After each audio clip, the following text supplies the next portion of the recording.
আসসালামু আলাইকুম। আজকে আমি আপনাদেরকে দেখাবো খুবই সুন্দর, সুস্বাদু এবং মজাদার তেহারি রান্না করার রেসিপি। খুব সহজেই বাসায় বানিয়ে ফেলতে পারবেন। প্রথমে আমি মাংসগুলো টুকরো টুকরো করে কেটে নিয়েছি, কারণ তেহারির মাংসগুলো ছোট ছোট সাইজেরই হয়। তো আমি এর জন্য তেহারির মাংসগুলো যে দেখুন কিভাবে কেটে নিয়েছি। এরপর এর মধ্যে আমি দিয়ে দিচ্ছি 1 কাপ পরিমাণে টক দই। টক দইটা আসলে আমরা তেহারি বিরিয়ানিতে ব্যবহার করি। এরপর আমি দিয়ে দিচ্ছি পরিমাণ মতো ঝাল, তবে আপনি যে পরিমাণ ঝাল খান সেই অনুযায়ী ঝাল দেবেন। তারপর আমি দিয়ে দিচ্ছি জিরার গুঁড়া। এরপরে আমি দিয়ে দিব ধনিয়ার গুঁড়া। মশলাগুলো আসলে দিতেই হয়, তবে হলুদটা স্কিপ করবেন। এরপরে যে স্বাদ অনুযায়ী লবণ দিয়ে দিচ্ছি। এরপর আমি দিয়ে দিচ্ছি রসুন বাটা, 2 চামচ রসুন বাটা দিব। আর 2 চামচ আদা বাটা দিব। আর আদা রসুনটা সম পরিমাণে দিবেন, কারণ গরুর মাংসে আদা এবং রসুনটা ঠিক একই পরিমাণ দেয়। তারপর আমি একটু লেবুর রস দিয়ে দিচ্ছি সুন্দর মতো। এরপর আমি এখানে একটু তেহারির মশলা দিয়ে দিচ্ছি। এটা আপনারা কিনতে পাবেন দোকানে, এটা অ্যাভেলেবেল পাওয়া যায় সব জায়গায়। তারপর আমি সরিষার তেলটা ব্যবহার করছি, কারণ তেহারির মধ্যে সরিষার তেলটা খুব ভালো সুঘ্রাণ আসে এবং খেতেও মজা লাগে। তারপর আমি সবগুলো মশলার সাথে মাংসগুলো মেরিনেট করে রাখছি 2 ঘন্টার জন্য। তবে আপনারা চাইলে এটা সারা রাতও রাখতে পারেন, অথবা 2-3 ঘন্টাও রাখতে পারেন।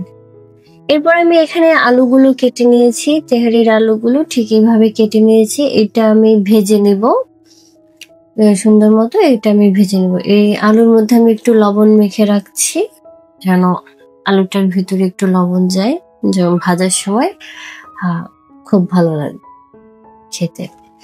এরপর আমি রাইস কুকারে যেহেতু তেহারিটা রান্না করব, আমি এর মধ্যে দিয়ে দিচ্ছি তেজপাতা, দারুচিনি, জয়ত্রী, গোলমরিচ, লং আর বড় এলাচ।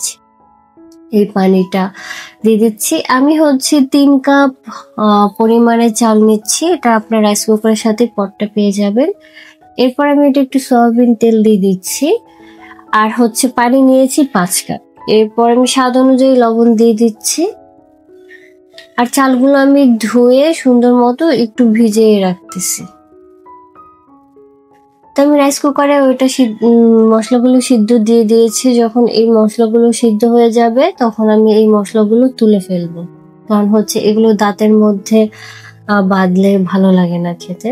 তো এর জন্য যখন পানিটা এরকম হয়ে যাবে, তুলে ফেলে আমি যে চালগুলো দিয়ে দিচ্ছি। রাইস কুকারে খুব সহজেই রান্না করা যায়। তো সবগুলো চাল দিয়ে আমি রান্না হওয়ার জন্য রেখে দেবো, ঢেকে দেবো। এরপর আমি একটি কড়াইতে সরিষার তেল দিয়ে দিচ্ছি। তারপর আমি 1 কাপ পরিমাণে পেঁয়াজ কুচি দিচ্ছি। পেঁয়াজটার পরিমাণ একটু বেশি দিচ্ছি, কারণ তেহারিতে পেঁয়াজ খেতে ভালো লাগে। এরপর আমি তেজপাতা, দারুচিনি, এলাচ এগুলো দিয়ে আমি পেঁয়াজগুলো ভাজতেছি। যখন এরকম লাল লাল করে ভাজা হয়ে যাবে, তখন আমি এর মধ্যে মাংসগুলো দিয়ে দেবো। দেখুন আমার পেঁয়াজ ভাজা হয়ে গেছে। এর মধ্যে আমি মেরিনেট করা মাংসগুলো দিয়ে দিচ্ছি। তারপর আমি সুন্দর মতো পেঁয়াজের সাথে এটা ভালোভাবে নেড়ে নেব। ভালোভাবে নাড়াচাড়া করে দিচ্ছি। আমার নাড়াচাড়া শেষ হয়ে গেলে এটা আমি ঢেকে দেব। আমি এর মধ্যে কোনো পানি দিচ্ছি না, আমি অল্প আঁচে রান্না করব। এই মশলাতেই আর মাংস থেকে যে পরিমাণ পানি বের হবে, সেই পানিতেই এই মাংসটা হয়ে যাবে। তবে এটা অল্প আঁচে রান্না করতে হবে। এরপর আমি আরেকটা কড়াইতে আমি আলুগুলো ভেজে নিব, সেই লবণ মেখে রাখা আলুগুলো। এটাও অল্প আঁচে ভাজতে চেষ্টা করবেন, তাহলে খুব ভালোভাবে সিদ্ধ হবে আলুটা, আর খেতে খুবই মজা লাগবে। এক পাশ হলে যে আমি আরেক পাশ উল্টিয়ে দিচ্ছি। উল্টিয়ে আমি এটা ঢেকে রাখবো। এদিকে আমার চালগুলো হয়ে গিয়েছে, দেখুন খুব সুন্দরভাবে হয়ে গিয়েছে। আসলে রাইস কুকারে পরিমাণ মতো দিলে এটা আসলে খুব সুন্দরই হয়। আর আমি সয়াবিন তেল দিয়েছি, যার জন্য এটা গায়ে গায়ে লেগে নেই, এটা খুব ঝরঝরা হয়েছে। আর ঝরঝরা খেতে সবাই পছন্দ করে। এদিকে আমার আলুটাও হয়ে গিয়েছে, আর মাংসটা দেখি কি অবস্থা। দেখুন মাংসের গাত থেকে পানি ছেড়ে দিয়েছে। আমি এই পানিতেই রান্না করব। এই পানিতে আমার এই মাংসটা হয়ে যাবে, তবে অল্প আঁচে রান্না করতে হবে। অনেকক্ষণ পরে আমি আবার খুলে দেখছি, দেখুন আমার মাংসটা প্রায় হয়ে গিয়েছে মাংসটা খুব সুন্দরভাবে হয়ে গেছে। আমি খুব সুন্দরভাবে নেড়ে চেড়ে দেখছি, মশলাগুলো মিশিয়ে দেখছি। এরপরে আমি এর মধ্যে দিয়ে দিব সেই ভেজে রাখা আলুগুলো, কারণ এটার সাথে সাথে এই মশলাগুলোই আলুর মাঝেও যাবে, এটা তখন খেতে আরো বেশি মজা লাগবে। তো এরপর আমি দিয়ে দিচ্ছি কাঁচামরিচ, এটা হচ্ছে যারা অনেক বেশি ঝাল খায় তাদের জন্য। এরপর আমি দিয়ে দিচ্ছি কিশমিশ, তো যাদের এক্সট্রা ঝাল লাগবে তারা এরকম একটা একটা করে কাঁচামরিচ নিয়ে নেবে। তো আমি সুন্দরভাবে মাখিয়ে নিচ্ছি, খুব সুন্দরভাবে নাড়াচাড়া দিয়ে নিচ্ছি। এরপর আমি ঢেকে দিচ্ছি কিছুক্ষণের জন্য।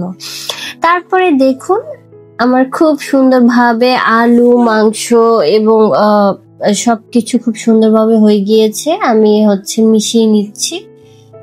এই যে আমাদের মশলাটাও খুব সুন্দর ঘন হয়ে আসছে। তো এখন আমি এর মধ্যে একটু টমেটো সস দিয়ে দিচ্ছি। আমি অবশ্যই এটা দোকান থেকে কেনা সসটা দিচ্ছি, আপনারা চাইলে বাসায় বানানো সসটা ব্যবহার করতে পারেন। এর মধ্যে চাইলে আপনি চিনি ব্যবহার করতে পারেন, ঘি ব্যবহার করতে পারেন, আলু বোখরাও দিতে পারেন। তো আমি এগুলা দিচ্ছি না, আমি খুব সিম্পল ভাবে করতেছি।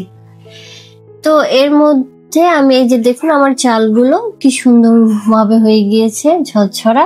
তো এর মধ্যে আমি সেই মাংসগুলো দিয়ে দিচ্ছি। এই মাংসগুলো দিয়ে সুন্দরভাবে এটা মিশিয়ে নিব, চালগুলোর সাথে খুব ভালোভাবে মিশিয়ে নিব। দেখুন কিভাবে করছি। আমার তেহারি হয়ে গিয়েছে, এখন শুধু এটা মিশিয়ে নিলেই সার্ভ করলে হয়ে যাবে। এই যে দেখুন খুব সুন্দরভাবে মিশিয়ে নিয়েছি। তো এরপর আমি এটা একটু প্লেটে সার্ভ করে বাস পরিবেশন করব। তো আমার তৈরি হয়ে গিয়েছে। আমার ভিডিও এই পর্যন্তই। যদি আমার রান্না ভালো লেগে থাকে তাহলে অবশ্যই সাবস্ক্রাইব করবেন, কমেন্ট করবেন, শেয়ার করবেন, আর আপনার মতামত অবশ্যই জানাবেন। আজকের মতো এখানেই বিদায় নিচ্ছি, দেখা হবে পরের ভিডিওতে। সে পর্যন্ত ভালো থাকুন, সুস্থ থাকুন, আল্লাহ হাফিজ।